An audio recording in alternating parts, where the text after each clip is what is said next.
Lesson 3. When I touch my stomach, it hurts. 第3课听力测验1. 辨识句意，选出符合句子描述的图片。1. The restaurant is famous for its hamburgers. The restaurant is famous for its hamburgers.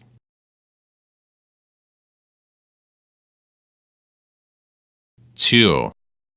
The dog hurt its legs. The dog hurt its legs.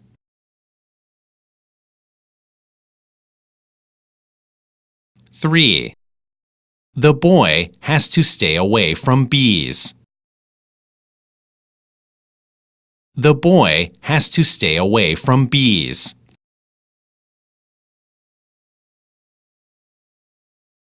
4.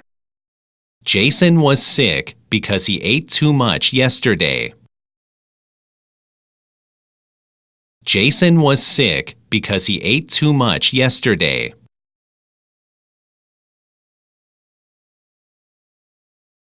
5. Mom was angry because the room was dirty.